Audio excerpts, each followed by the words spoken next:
Friends ನಮಸ್ತೆ, ನಾನು Mallikarjun. Welcome to ಸ್ಪರ್ಧಾ ಕರ್ನಾಟಕ ಅಕಾಡೆಮಿ ಯೂಟ್ಯೂಬ್ ಚಾನಲ್. ಸ್ನೇಹಿತರೆ, ನಾವೆಲ್ಲ ಕರ್ನಾಟಕದಲ್ಲಿರ್ತಕ್ಕಂಥ ಕ್ಯಾಂಡಿಡೇಟ್ಸ್ ಏನು ಮಾಡ್ತೀವಿ ಅಂದರೆ, ಕರ್ನಾಟಕದಲ್ಲಿ ಕಾಲ್ಫರ್ ಆಗ್ತಕ್ಕಂಥ TET ಎಕ್ಸಾಮ್ಸ್ ಆಗಿರ್ಬೋದು, ಹಾಗೆ GPSTR, PSTR, HSTR ಎಕ್ಸಾಮ್ಸ್ ಬಗ್ಗೆ ಅಷ್ಟೇ ಫೋಕಸ್ ಮಾಡ್ತಾ ಇರ್ತೀವಿ.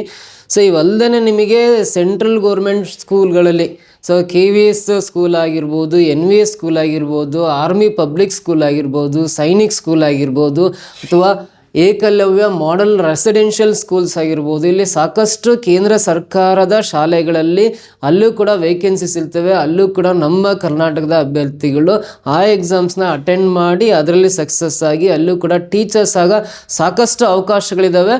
ಸೊ ನಾವು ಕರ್ನಾಟಕದ ಆಚೆ ಕೂಡ ಕೆಲವೊಂದು ಟೈಮು ಯೋಚನೆ ಮಾಡಲೇಬೇಕಾಗುತ್ತೆ, ಎಕ್ಸಾಮ್ ತಗೊಂಡು ಪಾಸ್ ಆಗಲೇಬೇಕಾಗುತ್ತೆ. ಸೊ ಹಾಗೆ ಈ EMRS ಅಂದರೆ Eklavya model residential school recruitment ಈಗಾಗಲೇ ನಡೆದೋಗಿತ್ತು. ಅಂದರೆ ಅಪ್ಲಿಕೇಶನ್ ಹಾಕೋ ಲಾಸ್ಟ್ ಡೇಟ್ ಮುಗಿದು ಈಗಾಗಲೇ ಎಕ್ಸಾಮ್ ನಡೀತಾ ಇದೆ. ಸೊ ಅದರಲ್ಲಿ ಟೀಚಿಂಗ್ ಆ್ಯಂಡ್ ನಾನ್ ಟೀಚಿಂಗ್ ಪೋಸ್ಟ್ಗಳು ಕಾಲ್ಫರ್ ಆಗಿತ್ತು. ಸೊ ಆ ಟೀಚಿಂಗ್ ಪೋಸ್ಟಲ್ಲಿ ಈ ಪೋಸ್ಟ್ ಗ್ರಾಜ್ಯುಯೇಟ್ ಟೀಚರ್ಸ್ ಅಂತ ಕರಿತೀವಲ್ಲ, PGT ಅಂತ ಕರೀತಾರೆ. ಈ PGT teacher exam tyre first exam ಇದೇ ಡಿಸೆಂಬರ್ 14ನೇ ತಾರೀಕು ನಡೀತು. ಈ ಲಾಸ್ಟ್ ಸಂಡೇ ಎಕ್ಸಾಮ್ ನಡೀತು. ಆ ಟೈರ್ ಫಸ್ಟ್, ಟೈರ್ ಸೆಕೆಂಡ್ ಅಂತ 2 ಎಕ್ಸಾಮ್ಸ್ ಇರ್ತವೆ. ಟೈರ್ ಫಸ್ಟಲ್ಲಿ ಅದು ಎಲ್ಲರಿಗೂ ಕಾಮನ್, ಟೈರ್ ಫಸ್ಟ್ ಅನ್ನೋದು. ಟೈರ್ ಸೆಕೆಂಡ್ ಅನ್ನೋದು ಆಯಾ ಸಬ್ಜೆಕ್ಟ್ ಸಂಬಂಧಪಟ್ಟಂತೆ, PGಯಲ್ಲಿ ನೀವು ಯಾವ ಸಬ್ಜೆಕ್ಟ್ ಓದಿರ್ತೀರಲ್ಲ ಆಯಾ ಸಬ್ಜೆಕ್ಟಿಗೆ ಸಂಬಂಧಪಟ್ಟಂತೆ ಟೈರ್ ಸೆಕೆಂಡ್ ಚೇಂಜ್ ಆಗುತ್ತೆ. ಟೈರ್ 1 ಅನ್ನೋದು ಎಲ್ಲ ಥರ ಕ್ಯಾಂಡಿಡೇಟ್ಸ್ಗೆ ಕಾಮನ್ ಪೇಪರ್ ಆಗಿರುತ್ತೆ. ಸೊ ಅದರಲ್ಲಿ ಟೈರ್ ಫಸ್ಟಲ್ಲಿ ಎಷ್ಟು ಮಾರ್ಕ್ಸಿಗಿರುತ್ತೆ, ಎಷ್ಟು ಟೈಮ್ ಇರುತ್ತೆ, ಯಾವ ಕಾನ್ಸೆಪ್ಟ್ ಮೇಲೆ ಎಷ್ಟೆಷ್ಟು ಮಾರ್ಕ್ಸ್ಗಳನ್ನು ಕೇಳಲಾಗಿತ್ತು. ಸೊ ಅದರಲ್ಲಿ ರೀಸನಿಂಗ್ ಎಬಿಲಿಟಿ ಎಷ್ಟು ಮಾರ್ಕ್ಸ್ ಸಿಗಿತ್ತು, ಯಾವ ಥರ ಕ್ವಶನ್ಸ್ ಇದ್ವು, ಆನ್ಸರ್ ಮಾಡೋದು ಯಾವ ಥರ ಅನ್ನೋದನ್ನ ಈ ಒಂದು ಕ್ಲಾಸಲ್ಲಿ ನನಗೆ ಇನ್ ಡೀಟೇಲ್ ತಿಳಿಸ್ಕೊಡ್ತೀನಿ. ಅದಕ್ಕಿಂತ ಮುಂಚೆ ಸ್ಪರ್ಧಾ ಕರ್ನಾಟಕ ಅಕಾಡೆಮಿ ಯೂಟ್ಯೂಬ್ ಚಾನಲ್ಗೆ ನೀವು ಸಬ್ಸ್ಕ್ರೈಬ್ ಆಗಿಲ್ಲ ಅಂದರೆ ಸಬ್ಸ್ಕ್ರೈಬ್ ಆಗಿ, ಪಕ್ಕದಲ್ಲಿ ಬರೋ ಬೆಲ್ ಐಕನ್ ಪ್ರೆಸ್ ಮಾಡಿ ನೋಟಿಫೈ ಆಗಿರಿ. ಸೊ ಸ್ಪರ್ಧಾ ಕರ್ನಾಟಕ ಅಕಾಡೆಮಿ ಆನ್ಲೈನ್ ಪ್ಲಾಟ್ಫಾರ್ಮಲ್ಲಿ ನೆಕ್ಸ್ಟ್ ಬರ್ತಕ್ಕಂಥ PSTR, GPSTR, HSTR ಎಕ್ಸಾಮ್ ಸಂಬಂಧಪಟ್ಟಂತೆ ಆನ್ಲೈನ್ ಕ್ಲಾಸಸ್ ಕೂಡ ಸ್ಟಾರ್ಟ್ ಆಗಿದೆ. ಹೆಚ್ಚಿನ ಮಾಹಿತಿ ಬೇಕಂದರೆ ಇಲ್ಲಿ 9071673831 ಅಥವಾ 32ಗೆ ಕರೆ ಮಾಡಿ ಅಂತ ಹೇಳ್ತಾ, ಸೊ ನೋಡಿರಿ, ಇದು EMRS Eklavya model residential school ಏನು ನೋಟಿಫಿಕೇಶನ್ ಆಗಿತ್ತಲ್ಲ, ಸೊ ಏನು ಎಕ್ಸಾಮ್ ನಡೀತಲ್ಲ, ಈ PGT ಪೋಸ್ಟ್ ಗ್ರಾಜ್ಯುಯೇಟ್ ಟೀಚರ್ಸ್ ಪೋಸ್ಟಿಗೆ ಸಂಬಂಧಪಟ್ಟಂತೆ ಎಕ್ಸಾಮ್ ಕಂಡಕ್ಟ್ ಮಾಡಿದ್ರು. ಅದು ಡಿಸೆಂಬರ್ 14ನೇ ತಾರೀಕು ಎಕ್ಸಾಮ್ ಕಂಡಕ್ಟ್ ಆಗಿತ್ತಲ್ಲ, ಅದರಲ್ಲಿ ಟೈರ್ ಫಸ್ಟ್, ಸೊ ಪ್ರಿಲಿಮ್ಸ್ ಅಂತ ಏನು ಕರಿತೀವಲ್ಲ, ಟೈರ್ ಫಸ್ಟ್ ಎಕ್ಸಾಮಲ್ಲಿ ನೋಡ್ರಿ. So tyre first exam totally 120 marks ಇರುತ್ತೆ. ಅಂದರೆ 120 ಕ್ವಶನ್ಸ್ ಇರ್ತವೆ. ಒಂದು ಪ್ರಶ್ನೆಗೆ 1 ಮಾರ್ಕ್ಸ್, ಅಂದರೆ 120 ಮಾರ್ಕ್ಸ್ಗೆ ಎಕ್ಸಾಮ್ ಇರುತ್ತೆ. ನಿಮಗೆ ಇಲ್ಲಿ ಟೈಮ್ ಡ್ಯೂರೇಷನ್ನು 2.5 ಗಂಟೆ ಟೈಮ್ ಕೊಡ್ತಾನೆ, 2.5 hours ಟೈಮ್ ಇರುತ್ತೆ. ಸೊ ಇದು offline mode of examination 2.5 hours time ಇರುತ್ತೆ. ಆಫ್ಲೈನ್ ಮೋಡ್ ಆಫ್ ಎಕ್ಸಾಮಿನೇಷನ್ನು ನಿಮಗೆ ಕ್ವಶನ್ ಪೇಪರು OMR ಶೀಟ್ ಕೊಡ್ತಾರೆ. ಸೊ 120 ಕ್ವಶನ್ಸು, 120 ಮಾರ್ಕ್ಸ್, 2.5 ಗಂಟೆ ಟೈಮ್ ಡ್ಯೂರೇಷನ್ ಇತ್ತು ಟೈರ್ ಫಸ್ಟ್. ಎಲ್ಲ ಸಬ್ಜೆಕ್ಟ್ ಕ್ಯಾಂಡಿಡೇಟ್ಸ್ಗೆ ಕಾಮನ್ ಇದೆ ಟೈರ್ ಫಸ್ಟ್ ಅನ್ನೋದು.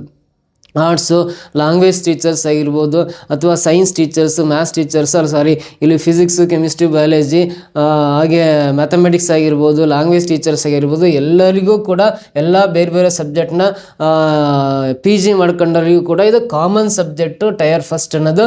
ಅದರಲ್ಲಿ 120 ಮಾರ್ಕ್ಸಲ್ಲಿ ಯಾವ ಕಾನ್ಸೆಪ್ಟ್ ಮೇಲೆ ಎಷ್ಟೆಷ್ಟು ಕ್ವಶನ್ಸ್ ಕೇಳ್ತಾ ಇದ್ದ ಅಂದ್ರೆ, ಜನರಲ್ ಅವೇರ್ನೆಸ್ ಅಂತ ಏನು ಕರಿತೀವಲ್ಲ, GK with current affairs, general ಅವೇರ್ನೆಸ್ಗೆ ಸಂಬಂಧಪಟ್ಟಂಥ 10 ಕ್ವಶನ್ಸ್ ಕೇಳುತ್ತಾರೆ.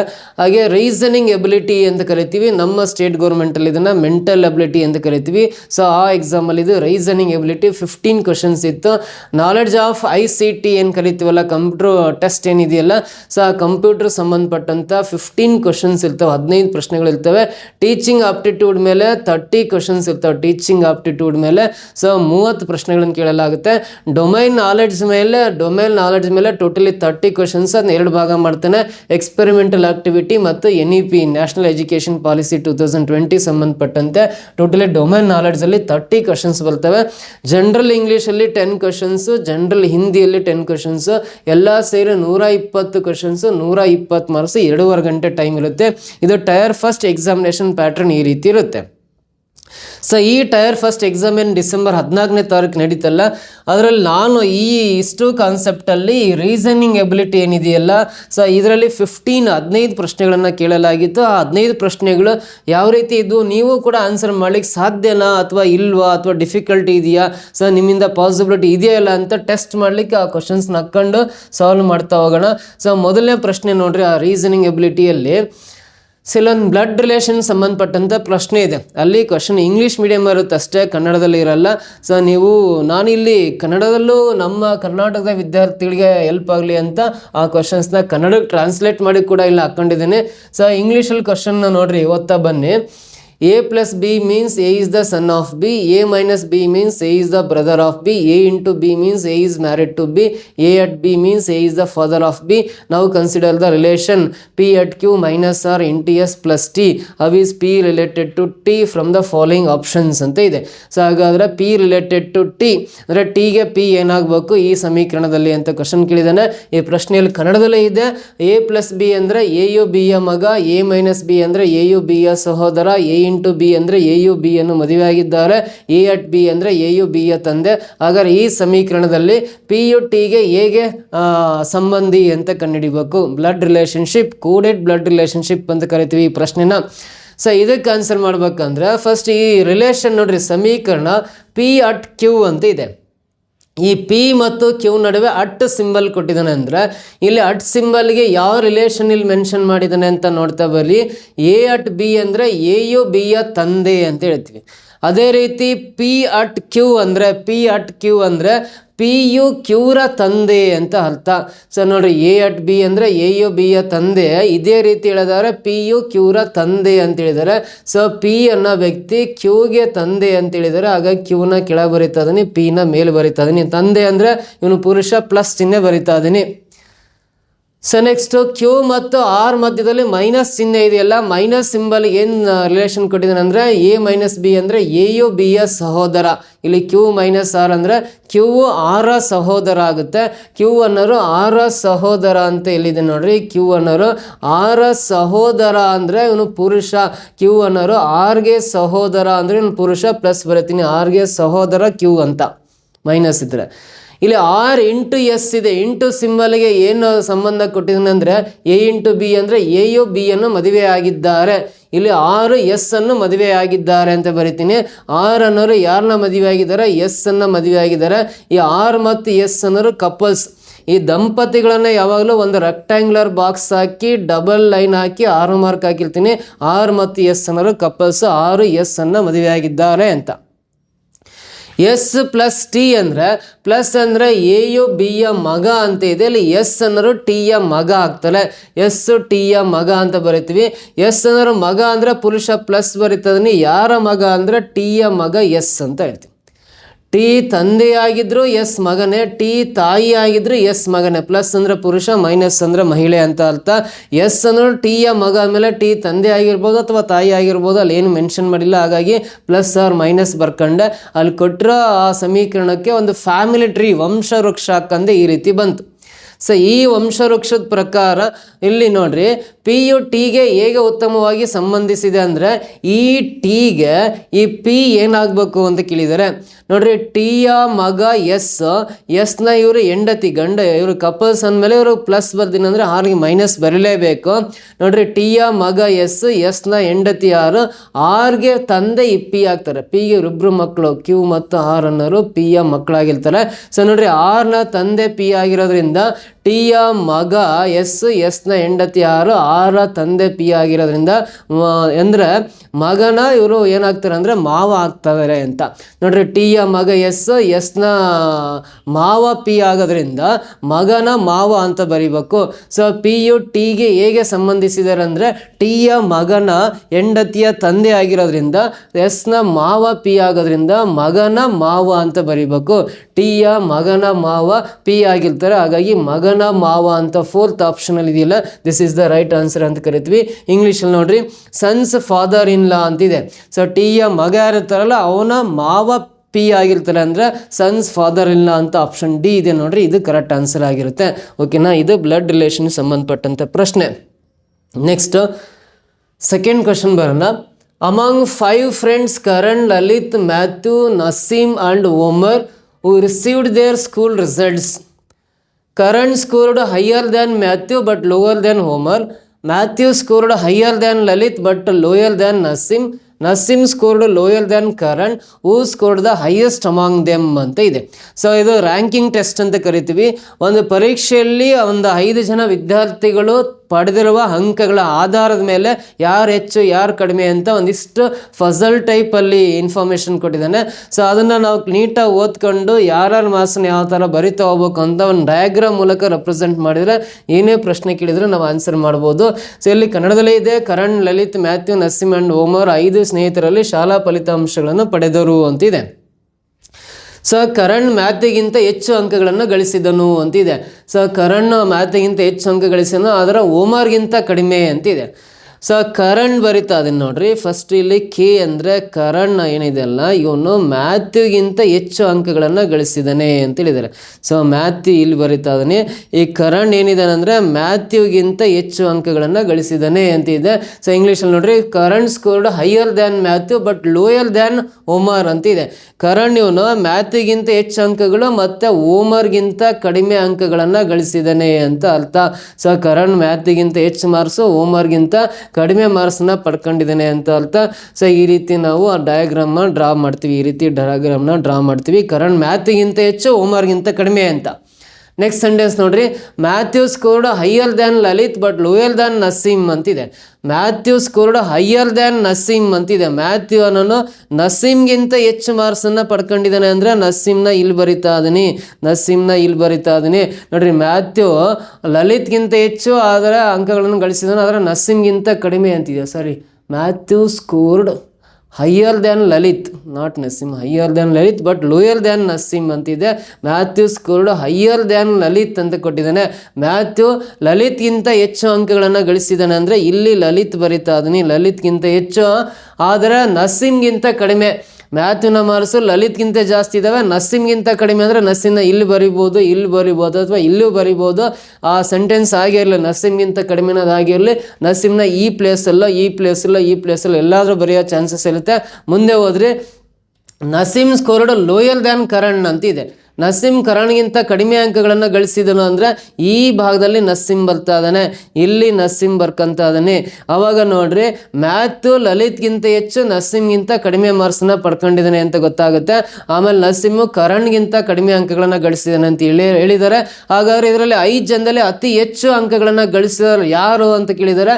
ಓಮರ್ ಅನ್ನೋನು 5 ಜನರಲ್ಲಿ ಅತಿ ಹೆಚ್ಚು ಅಂಕಗಳನ್ನು ಗಳಿಸಿದ್ದಾನೆ. Who scored the highest among them ಅಂದರೆ Omar scored highest among them ಅಂತ ಹೇಳ್ತೀವಿ. Option C is the correct answer. ಓಕೆನಾ, ಕ್ಲಿಯರಾ? ಸರ್ ನೆಕ್ಸ್ಟ್ ಕ್ವೆಶ್ಚನ್ ಬರೋಣ. 2 statements are given below labeled as assertion A and reason R ಅಂತ. ನೋಡಿ, ಇಲ್ಲಿ 2 ಹೇಳಿಕೆಗಳನ್ನು ಕೊಟ್ಟಿದ್ದಾರೆ. ಒಂದು ಅಸರ್ಷನ್ ಅಂತ ಕೊಟ್ಟಿದ್ದಾರೆ, ಇನ್ನೊಂದು ರೀಸನ್ ಅಂತ ಕೊಟ್ಟಿದ್ದಾರೆ. ಅಸರ್ಷನ್ ಅಂದರೆ ಪ್ರತಿಪಾದನೆ ಅಂತ ಕರಿತೀವಿ ಕನ್ನಡದಲ್ಲಿ, ರೀಸನ್ ಅಂದರೆ ಅದಕ್ಕೆ ಕಾರಣ ಅಂತ ಹೇಳ್ತೀವಿ.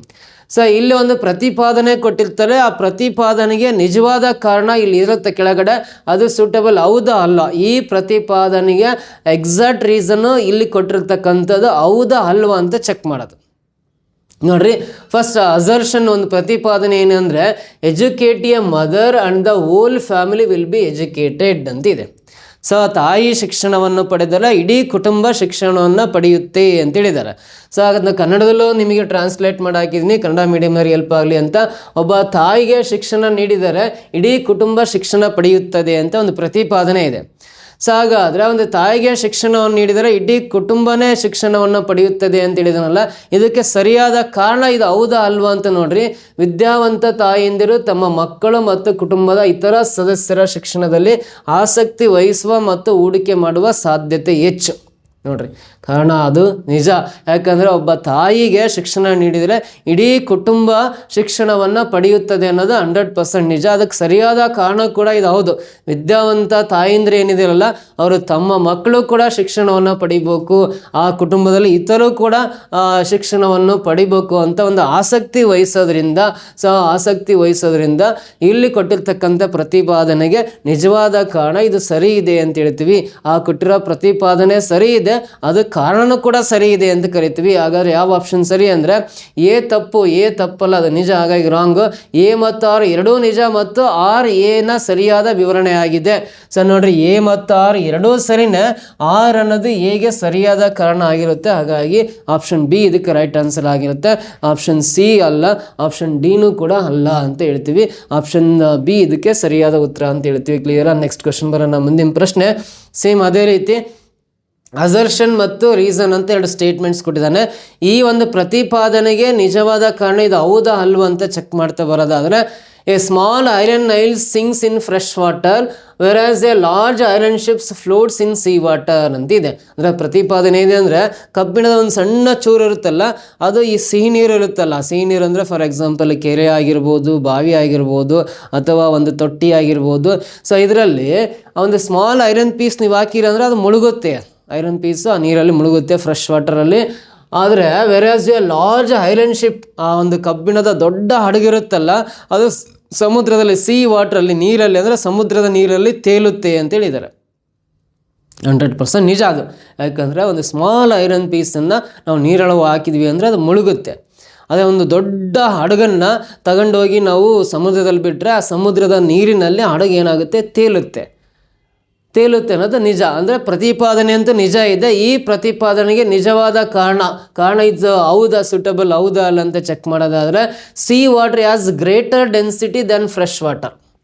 ಇದು ಕರೆಕ್ಟೇ. ಸೀ ವಾಟರ್ ಅನ್ನೋದು ಫ್ರೆಶ್ ವಾಟರ್ಗಿಂತ ಹೆಚ್ಚಿನ ಸಾಂದ್ರತೆಯನ್ನು ಹೊಂದಿರುತ್ತೆ. ಯಾಕಂದರೆ ಸಮುದ್ರದ ನೀರಿನಲ್ಲಿ ಲವಣಾಂಶಗಳು, ಮಿನರಲ್ಸ್ ಅಂತ ಕರಿತೀವಲ್ಲ, ಆ ಉಪ್ಪಿನ ಅಂಶಗಳು ಎಲ್ಲವೂ ಸಮುದ್ರದ ನೀರಿನಲ್ಲಿ ಕರಗಿರೋದ್ರಿಂದ ಆ ಫ್ರೆಶ್ ವಾಟ್ರಿಗಿಂತ ಆ ಸೀ ವಾಟ್ರ್ ಏನಿದೆ ಅಂದರೆ ಡೆನ್ಸಿಟಿ ಜಾಸ್ತಿ ಇರುತ್ತೆ.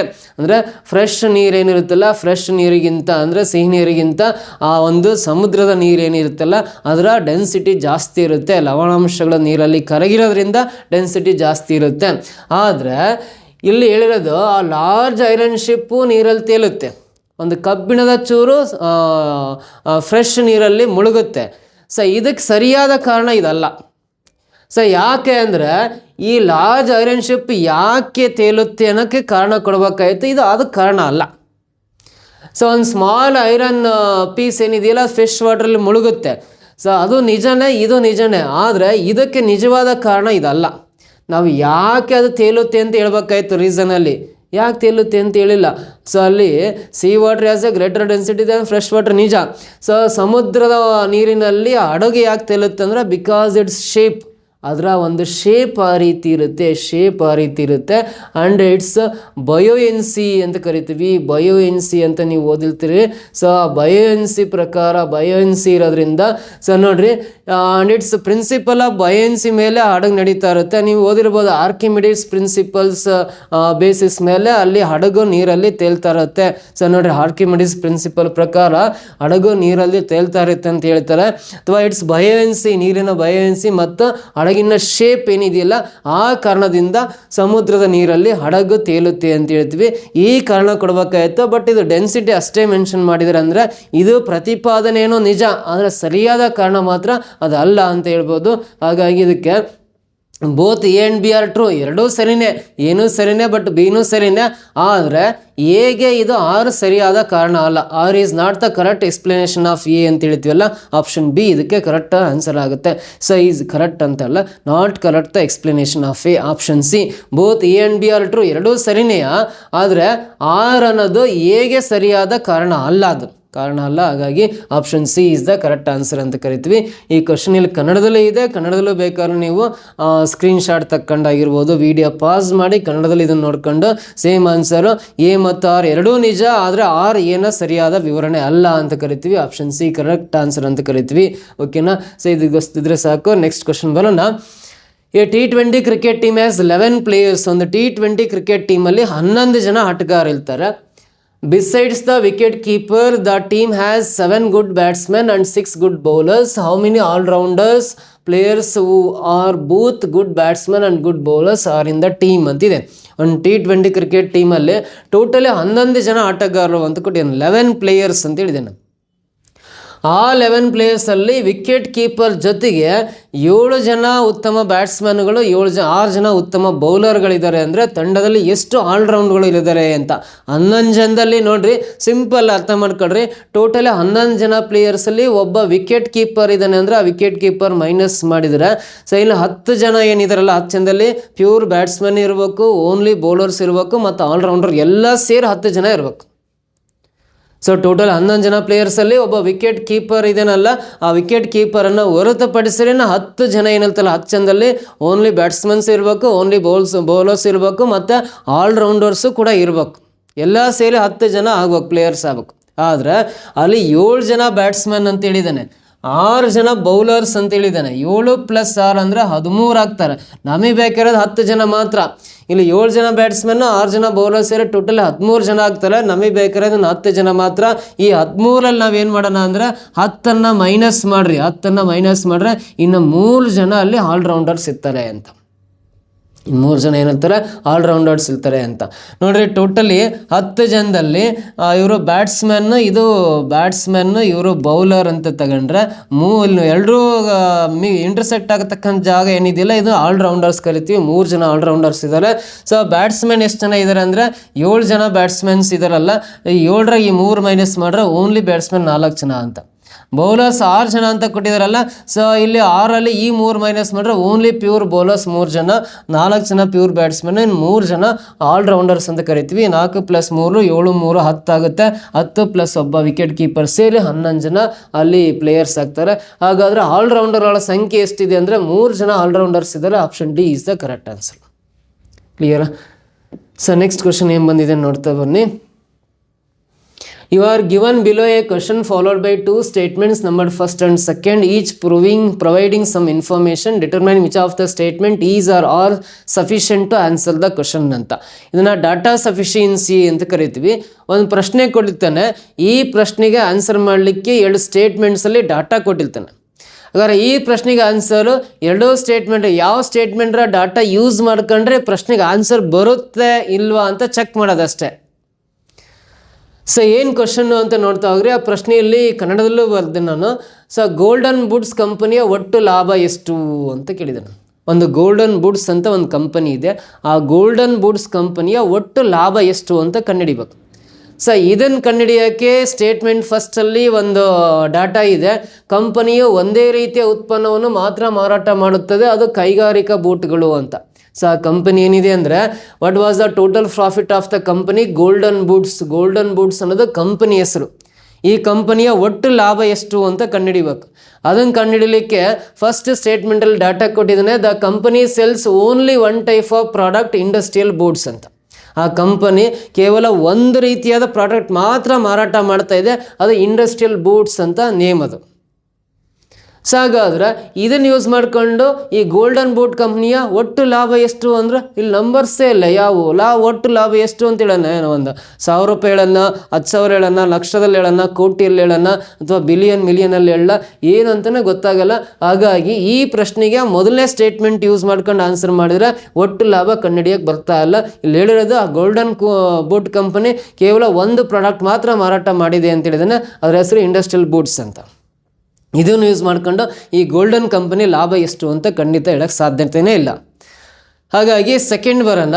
The company sold 6,500 pairs of industrial boots of different sizes and earned a profit of ₹75 on each pair regardless of size ಅಂತ ಇದೆ. ಅಂದರೆ ಆ ಕಂಪನಿ ಟೋಟಲಿ ಡಿಫ್ರೆಂಟ್ ಸೈಜಸ್, ಎಲ್ಲ ಸೈಜಸ್ಸಿಂದ ಸೇರಿ 6,500 ಇಂಡಸ್ಟ್ರಿಯಲ್ ಬೂಟ್ಸನ್ನು ಮಾರಾಟ ಮಾಡಿದೆ. ಸೊ ಒಂದು ಜೊತೆ ಇಂಡಸ್ಟ್ರಿಯಲ್ ಬೂಟನ್ನು ಮಾರಾಟ ಮಾಡಿದ್ರಿಂದ ₹75 ಲಾಭ ಬರುತ್ತೆ. ಹಾಗಾದ್ರೆ 6,500 ಜೋಡಿ ಇಂಡಸ್ಟ್ರಿಯಲ್ ಬೂಟ್ಸ್ ಸೇಲ್ ಮಾಡಿದ್ರಿಂದ ಎಷ್ಟು ಲಾಭ ಅಂತ ಇವೆರಡು ಮಲ್ಟಿಪ್ಲೈ ಮಾಡಿದ್ರೆ ಲಾಭ ಎಷ್ಟು ಅಂತ ಸಿಗುತ್ತೆ. ಆದರೆ ನೋಡ್ರಿ, ಆ ಕಂಪನಿ ಇಂಡಸ್ಟ್ರಿಯಲ್ ಬೂಟ್ಸಿಂದ ಇಷ್ಟು ಲಾಭ ಗಳಿಸಿದೆ ಅಂತ ಸಿಗುತ್ತೆ. ಎಲ್ಲ ಪ್ರಾಡಕ್ಟ್ಸಿಂದ ಒಟ್ಟು ಲಾಭ ಎಷ್ಟು ಅಂತ ನಮಗೆ ಗೊತ್ತಾಗಲ್ಲ. ಎಲ್ಲ ಪ್ರಾಡಕ್ಟಿಂದ ಒಟ್ಟು ಲಾಭ ಎಷ್ಟು ಅಂತ ಹೇಳೋಕ್ಕಾಗಲ್ಲ. ಒಟ್ಟು ಇಂಡಸ್ಟ್ರಿಯಲ್ ಬೂಟ್ಸನ್ನು ಮಾರಾಟ ಮಾಡಿದ್ರಿಂದ ಬರ್ತಕ್ಕಂಥ ಲಾಭ ಸಿಗುತ್ತೆ ಇವೆರಡು ಮಲ್ಟಿಪ್ಲೈ ಮಾಡಿದ್ರೆ. ಆ ಕಂಪನಿಯ ಗೋಲ್ಡನ್ ಬೂಟ್ಸ್ ಕಂಪನಿ ಒಟ್ಟು ಲಾಭ ಎಷ್ಟು ಅಂತ ಇದು ಒಂದನ್ನೇ ಸಪ್ರೇಟಾಗಿ ಯೂಸ್ ಮಾಡ್ಕೊಂಡ್ರೆ ಇಟ್ ಈಸ್ ನಾಟ್ ಸಫಿಷಿಯೆಂಟ್ ಅಂತ ಕರಿತೀವಿ. It is not sufficient to answer the given question ಅಂತ ಹೇಳ್ತೀವಿ.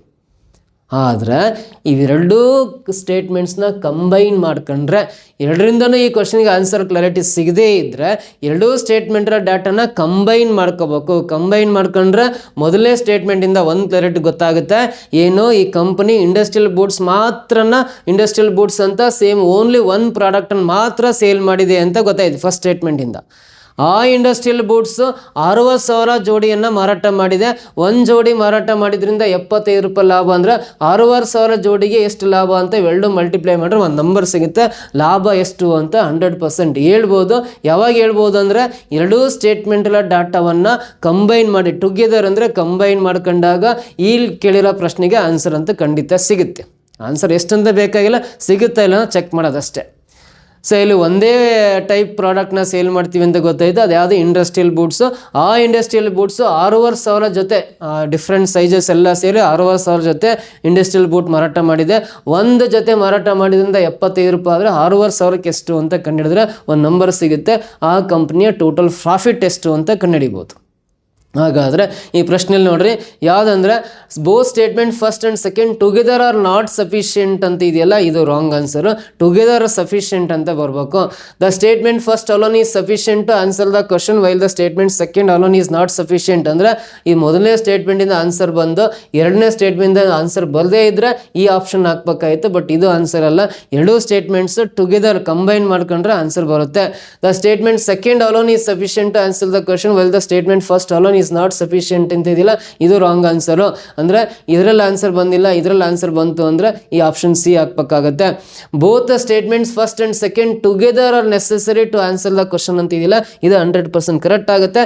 ಯಾಕಂದರೆ ಇವೆರಡೂ ಸ್ಟೇಟ್ಮೆಂಟ್ರ ಡಾಟಾ ಕಂಬೈನ್ ಮಾಡ್ಕೊಂಡ್ರೆ ಟುಗೆದರ್ ಆರ್ ನೆಸೆಸರಿ, ಇವೆರಡೂ ಸ್ಟೇಟ್ಮೆಂಟ್ರ ಡಾಟಾ ನೆಸೆಸರಿ ಇದೆ ಈ ಕ್ವಶನ್ಗೆ ಆನ್ಸರ್ ಮಾಡಲಿಕ್ಕೆ.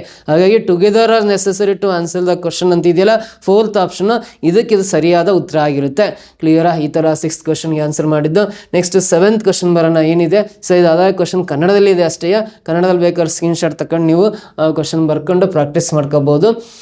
ನೆಕ್ಸ್ಟ್ 7ನೇ ಪ್ರಶ್ನೆಯಲ್ಲಿ ನೋಡ್ರಿ, ಟೂ ಸ್ಟೇಟ್ಮೆಂಟ್ಸ್ ಯಾವ been given followed by two conclusion first and second assuming the statements to be true even if they seem to be at variance from commonly known facts. Decide which of the given conclusions logically follows from the given statements ಅಂತ ಇದೆ. ಅಂದರೆ ಇಲ್ಲಿ 2 statements ಇದ್ದಾವೆ, 2 conclusions ಇದ್ದಾವೆ. So ಈ statements ನಿಜ ಅಂತ ಭಾವಿಸ್ಕೋಬೇಕು. ಕೊಟ್ಟಿರೋ ಹೇಳಿಕೆಗಳನ್ನ ನಿಜ ಅಂತ ಭಾವಿಸ್ಕೊಂಡು ಈ ಹೇಳಿಕೆಗಳಿಗೆ ಸಂಬಂಧಪಟ್ಟಂಥ ಈ ತೀರ್ಮಾನಗಳು ತಾರ್ಕಿಕವಾಗಿ ಲಾಜಿಕಲಿ ಯಾವ ಸರಿ ಆಗ್ತವೆ ಅಂತ ಹೇಳ್ಬೇಕು. ಸೊ ಈ ಕ್ವಶನ್ ಕನ್ನಡದಲ್ಲೇ ಇದೆ ನೋಡ್ರಿ, ಹೇಳಿಕೆಗಳು ಮತ್ತು ತೀರ್ಮಾನಗಳು ಅಂತ. ಸೊ ಕೊಟ್ಟರೆ ಹೇಳಿಕೆಗಳು ನಿಜ ಅಂತ ಭಾವಿಸ್ಕೊಂಡ್ಬಿಟ್ಟು ಅದಕ್ಕೆ ಸಂಬಂಧಪಟ್ಟಂಥ ತೀರ್ಮಾನಗಳು ಯಾವ ಸರಿಯಾಗಿವೆ ಅಂತ ನಾವು ಡಿಸೈಡ್ ಮಾಡ್ಕೋಬೇಕು. ಸೊ ಇದು ಕನ್ನಡದಲ್ಲಿ ಇದೆ, ಸ್ಕ್ರೀನ್ಶಾಟ್ ತಗೊಂಡು ಬೇಕಾದ್ರೆ ನೀವು ಆನ್ಸರ್ ಮಾಡ್ಕೋಬೋದು. ಬಟ್ ಈ ಕ್ವಶನ್ ಇಂಗ್ಲೀಷಲ್ಲಿ ಆನ್ಸರ್ ಮಾಡಿದ್ರೆ ಇನ್ನೂ ನಮಗೆ ಅಕ್ಯುರಸಿ ಸಿಗುತ್ತೆ, ಪರ್ಫೆಕ್ಟ್ನೆಸ್ ಸಿಗುತ್ತೆ, ಎಸ್ಪೆಷಲಿ ಈ ಥರ ಕ್ವಶನ್ಸ್ನ. ಸಮ್ ಫ್ರೂಟ್ಸ್ ಆರ್ ಲಿಚ್ಚಿ ಅಂತಿದೆಯಲ್ಲ, ಕೊಟ್ಟಿರೋ ಸ್ಟೇಟ್ಮೆಂಟ್ಸ್ಗೆ ವೆನ್ ಡಯಾಗ್ರಾಮ್ ಹಾಕೋಬೇಕು. ಸಮ್ ಫ್ರೂಟ್ಸ್ ಆರ್ ಲಿಚ್ಚಿ ಅಂತಿದೆ ಅಂದರೆ ಸಮ್ ಅಂತ ಪದ ಕೊಟ್ಟಿದ್ದಾನೆ ಅಂದರೆ ಈ ಫ್ರೂಟ್ಸ್ ಮತ್ತು ಲಿಚ್ಚಿ ಸರ್ಕಲ್ನ ಇಂಟರ್ಸೆಕ್ಟಿಂಗ್ ಸರ್ಕಲ್ಸ್ ಬರಿಬೇಕು. First circle fruits, second circle lychee ಅಂತ ಬರಿಬೇಕು. ಸಮ್ ಅಂತಿದ್ರೆ ಇಂಟರ್ಸೆಕ್ಟಿಂಗ್ ಸರ್ಕಲ್ ಅಂದರೆ ಛೇದಿಸುವ ವೃತ್ತಗಳನ್ನು ಹಾಕೋಬೇಕು. ಇದು ಮೊದಲನೇ ಸ್ಟೇಟ್ಮೆಂಟ್ಸ್ಗೆ ವೆನ್ ಡಯಾಗ್ರಾಮ್ ಆಯ್ತು. ಸೆಕೆಂಡ್ ಸ್ಟೇಟ್ಮೆಂಟ್ ನೋಡ್ರಿ, all litchi are pinkish red ಅಂತ ಇದೆ. ಸೊ ಇಲ್ಲಿ ಆಲ್ರೆಡಿ ಲಿಚ್ಚಿಗೆ ಸರ್ಕಲ್ ಬರೆದಿರೋದ್ರಿಂದ ಮತ್ತೊಂದು ಸಲ ಬರೆಯೋಂಗಿಲ್ಲ. ಆಲ್ ಅಂತ ವರ್ಡ್ ಇರೋದ್ರಿಂದ, ಆಲ್ ಅಂತ ಪದ ಇರೋದ್ರಿಂದ ಈ ಲಿಚ್ಚಿ ಮೇಲ್ಗಡೆ ಕಾನ್ಸೆಂಟ್ರಿಕ್ ಸರ್ಕಲ್ ಹಾಕ್ಕೊಂಡು ಪಿಂಕಿಶ್ ರೆಡ್ ಅಂತ ಬರಿತೀನಿ. All litchi are pinkish red ಅಂತಿದ್ದಿಲ್ಲ, ಮೇಲ್ಗಡೆ ಕಾನ್ಸೆಂಟ್ರಿಕ್ ಸರ್ಕಲ್ ಬರ್ಕೊಂಡು ಬರಿಬೇಕು. ಸೊ ಕೊಟ್ಟಿರೋ ಸ್ಟೇಟ್ಮೆಂಟ್ಸ್ಗೆ ವೆನ್ ಡಯಾಗ್ರಾಮ್ ಡ್ರಾ ಮಾಡಿದಾದ್ಮೇಲೆ ಕನ್ಕ್ಲೂಷನ್ಸ್ ನೋಡ್ರಿ, some fruits are pinkish red ಅಂತ ಇದೆ. Some fruits are pinkish red ಅಂತ ಇದೆ ಅಂದರೆ ಇದು ಫ್ರೂಟ್ಸ್ ಸರ್ಕಲ್ಲು, ಇದು ಪಿಂಕಿಶ್ ರೆಡ್ ಸರ್ಕಲ್ಲು. ಸೊ ಇಲ್ಲಿ ಇವೆರಡು ಇಂಟರ್ಸೆಕ್ಟ್ ಆಗಿದಾವೆ. Fruits circle, pinkish red circle intersect ಆದರೆ, ಇವೆರಡೂ ಡಯಾಗ್ರಾಮ್ಸ್ ಇಂಟರ್ಸೆಕ್ಟ್ ಆದರೆ ಆ ಕನ್ಕ್ಲೂಷನಲ್ಲಿ ಸಮ್ ಅಂತ ಪದ ಇದ್ದರೆ ಆ ಕನ್ಕ್ಲೂಷನ್ ಟ್ರೂ ಆಗುತ್ತೆ. ಸೊ ಇಲ್ಲಿ ಸಮ್ ಅಂತ ಸ್ಟಾರ್ಟಿಂಗ್ ವರ್ಡ್ ಇರೋದ್ರಿಂದ ಈ some fruits are pinkish red ಅನ್ನೋದು 100% ಸರಿಯಾಗುತ್ತೆ. ಕನ್ಕ್ಲೂಷನ್ ಫಸ್ಟ್ ಫಾಲೋಸ್ ಅಂತ ಹೇಳ್ತೀವಿ.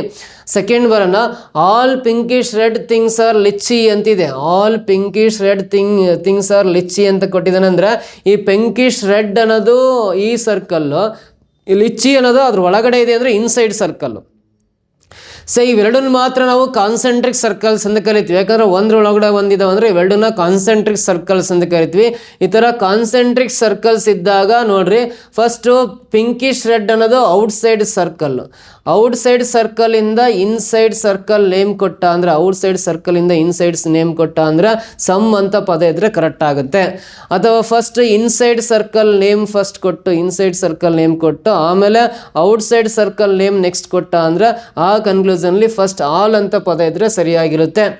So all pinkish red things are litchi ಅಂತ ಕೊಟ್ಟಿದ್ದಾನಂದ್ರೆ, ಸೊ ಈ ಪಿಂಕಿಶ್ ರೆಡ್ ಥಿಂಗ್ಸ್ ಅನ್ನೋದು ಔಟ್ಸೈಡ್ ಸರ್ಕಲ್ಲು, ಲಿಚ್ಚಿ ಅನ್ನೋದು ಇನ್ಸೈಡ್ ಸರ್ಕಲ್ಲು. ಔಟ್ಸೈಡ್ ಸರ್ಕಲ್ ನೇಮಿಂದ ಇನ್ಸೈಡ್ ಸರ್ಕಲ್ ನೇಮ್ ಕೊಟ್ಟಿದ್ದಾನೆ ಅಂದರೆ, ಔಟ್ಸೈಡ್ ಟು ಇನ್ಸೈಡ್ ಕೊಟ್ಟಿದ್ದಾನೆ ಅಂದರೆ ಆ ಕನ್ಕ್ಲೂಷನಲ್ಲಿ ಸಮ್ ಅಂತ ಪದ ಇರಬೇಕು. ಇಲ್ಲಿ ಸಮ್ ಅಂತ ಇಲ್ಲ, ಆಲ್ ಅಂತ ಇರೋದ್ರಿಂದ ಇಟ್ ಡಸ್ ನಾಟ್ ಫಾಲೋಸ್ ಅಂತ ಕರಿತೀವಿ. ಎರಡನೇ ತೀರ್ಮಾನ ಸರಿಯಾಗಿಲ್ಲ, ಒಂದನೇ ತೀರ್ಮಾನ ಮಾತ್ರ ಸರಿಯಾಗಿದೆ ಅಂತ ಬರಿತೀವಿ. ಹಾಗಾದ್ರೆ ಇಲ್ಲಿ 4 ಆಪ್ಷನ್ಸಲ್ಲಿ ಯಾವ್ದು ಸರಿ ಅಂದರೆ, ನೈದರ್ ಕನ್ಕ್ಲೂಷನ್ ಫಸ್ಟ್ ನಾರ್ ಕನ್ಕ್ಲೂಷನ್ ಸೆಕೆಂಡ್ ಫಾಲೋಸ್ ಅಂದರೆ ತೀರ್ಮಾನ 1 ಸರಿಯಾಗಿಲ್ಲ, 2ನೇದು ಸರಿಯಾಗದೇ ಇದ್ದರೆ ಈ ಆಪ್ಷನ್ ಬರಿಬೇಕು. ಈ ಆಪ್ಷನ್ ಎರಡೂ ತಪ್ಪಾಗಿದ್ದರೆ ಆಪ್ಷನ್ ಎ ಬರಿಬೇಕು.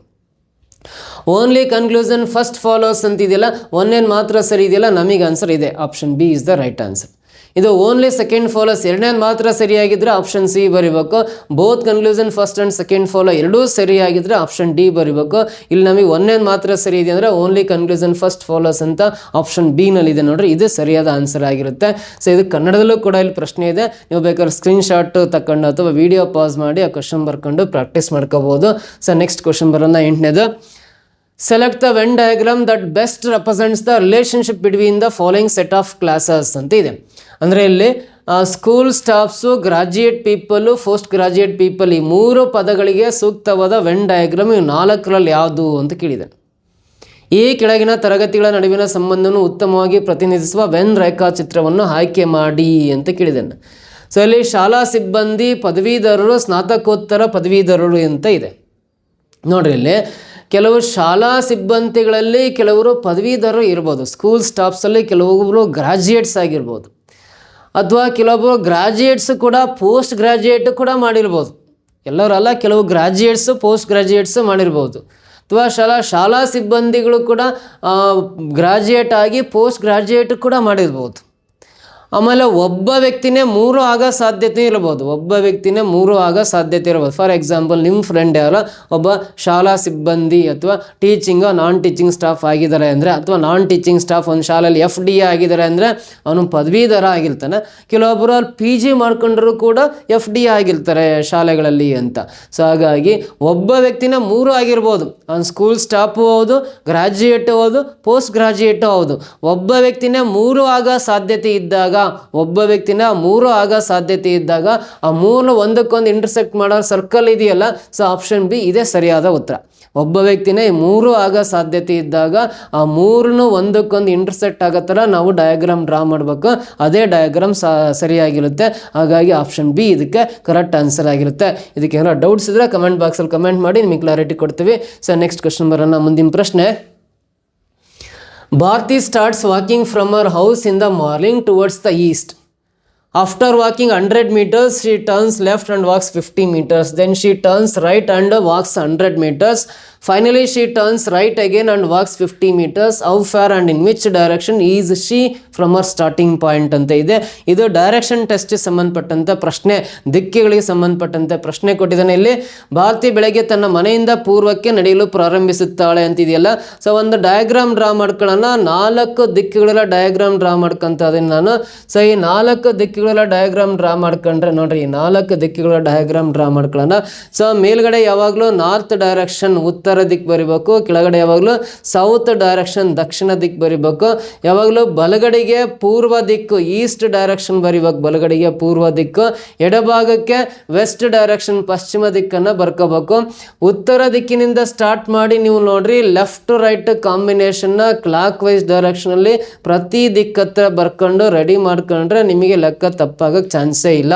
ಈ ರೀತಿ ಪ್ರಿಪ್ರೇಷನ್ ಮಾಡ್ಕೊಂಡು ಪ್ರಶ್ನೆ ಹೋದ್ರೆ, ಭಾರತಿ ಬೆಳಗ್ಗೆ ತನ್ನ ಮನೆಯಿಂದ ಪೂರ್ವಕ್ಕೆ, ಇದೇ ಮನೆ ಅನ್ಕೊಳ್ಳೋಣ, ಮನೆಯಿಂದ ಪೂರ್ವಕ್ಕೆ ನಡೆಯಲು ಪ್ರಾರಂಭಿಸುತ್ತಾಳೆ. ಸೊ 100 ಮೀಟರ್ ನಡೆದ ನಂತರ ಅಂದರೆ ಪೂರ್ವಕ್ಕೆ 100 ಮೀಟರ್ ನಡೆದ ನಂತರ, ಪೂರ್ವದ ಹತ್ರ 100 ಬರೀತಾ ಅದನ್ನ ಸಂಖ್ಯೆ, ಪೂರ್ವಕ್ಕೆ 100 ಮೀಟರ್ ನಡೆದ ನಂತರ ಅಂದ್ರೆ ಪೂರ್ವ ದಿಕ್ಕ ಹತ್ರ 100 ಸಂಖ್ಯೆ ಬರ್ಕೊಂಡು ಈಸ್ಟ್ ಡೈರೆಕ್ಷನ್ ಹತ್ರ 100 ಬರ್ಕೊಂಡು ಅವಳು ಎಡಕ್ಕೆ ತಿರುಗಿ 50 ಮೀಟರ್ ನಡೆಯುತ್ತಾಳೆ. ಪೂರ್ವದಿಂದ ಎಡ ಲೆಫ್ಟ್ ಅಂದರೆ ಮೇಲ್ಗಡೆ ಬರಬೇಕು, ಉತ್ತರ ದಿಕ್ಕ ಹತ್ರ ಬರ್ಕೊಂಡು ಎಡಕ್ಕೆ ತಿರುಗಿ 50 ಮೀಟರ್ ನಡೆಯುತ್ತಾಳೆ ಅಂತ ಇರೋದ್ರಿಂದ 50 ಸಂಖ್ಯೆ ಬರೀತೀನಿ.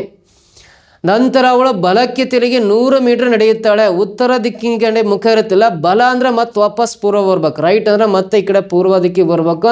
100 ಮೀಟರ್ ನಡೆಯುತ್ತಾಳೆ ಅಂತಿದೆಯಲ್ಲ, ಮತ್ತೆ ಪಕ್ಕದಲ್ಲಿ 100 ಮೀಟರ್ ಬರೀತಾ ಇದ್ದಾನೆ.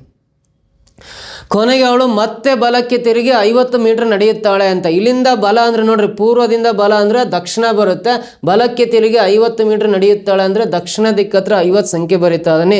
ಸೊ ದಕ್ಷಿಣ ದಿಕ್ಕತ್ರ 50 ಸಂಖ್ಯೆ ಬರ್ಕೊಂಡು ಅವಳು ತನ್ನ ಆರಂಭಿಕ ಸ್ಥಳದಿಂದ ಎಷ್ಟು ದೂರ ಮತ್ತು ಯಾವ ದಿಕ್ಕಿನಲ್ಲಿ ಇದ್ದಾಳೆ, ಸ್ಟಾರ್ಟಿಂಗ್ ಪ್ಲೇಸಿಂದ ಎಷ್ಟು ದೂರ ಮತ್ತು ಯಾವ ದಿಕ್ಕಿನಲ್ಲಿ ಇದ್ದಾಳೆ ಅಂತ ಕೇಳಿದಾಗ ನೋಡ್ರಿ, ಈ ಮೆಥಡಲ್ಲಿ ನೀವು ಆನ್ಸರ್ ಮಾಡ್ಬೇಕಂದ್ರೆ ಆಪೋಸಿಟ್ ಡೈರೆಕ್ಷನ್ಸಲ್ಲಿರೋ ನಂಬರ್ಸ್ನ ಕ್ಯಾನ್ಸಲ್ ಅಥವಾ ಮೈನಸ್ ಮಾಡ್ಕೋಬೋದು. ವಿರುದ್ಧ ದಿಕ್ಕಲ್ಲಿರೋ ಸಂಖ್ಯೆಗಳನ್ನು ಮೈನಸ್ ಮಾಡ್ಕೋಬೋದು. ಅಂದರೆ ಉತ್ತರಕ್ಕೆ ವಿರುದ್ಧ ದಿಕ್ಕು ದಕ್ಷಿಣ, ಪೂರ್ವಕ್ಕೆ ವಿರುದ್ಧ ದಿಕ್ಕು ಪಶ್ಚಿಮ. ಸೊ ಇಲ್ಲಿ ಉತ್ತರದ ಹತ್ರ 50, ಇದರ ಆಪೋಸಿಟಲ್ಲಿರೋ 50 ಮೈನಸ್ ಮಾಡ್ತೀನಿ, 50ರಲ್ಲಿ 50 ಮೈನಸ್ ಮಾಡ್ತೀನಿ, ಏನು ಉಳಿಯಲ್ಲ. ಉತ್ತರದ ಹತ್ರ ಏನಿಲ್ಲ, ದಕ್ಷಿಣ ದಿಕ್ಕ ಹತ್ರ ಏನಿಲ್ಲ. ಸೊ ಇಲ್ಲಿ ಪೂರ್ವ ದಿಕ್ಕತ್ರ ಒಂದೇ ದಿಕ್ಕತ್ರ 2 ಸಂಖ್ಯೆ ಇದ್ದಾಗ ಇವೆರಡೂ ಕೂಡ 100 + 100 200 ಆಗುತ್ತೆ, 200 ಆಗುತ್ತೆ. ಅವಾಗ ಇವುಗಳ ಅವಶ್ಯಕತೆ ಇಲ್ಲ.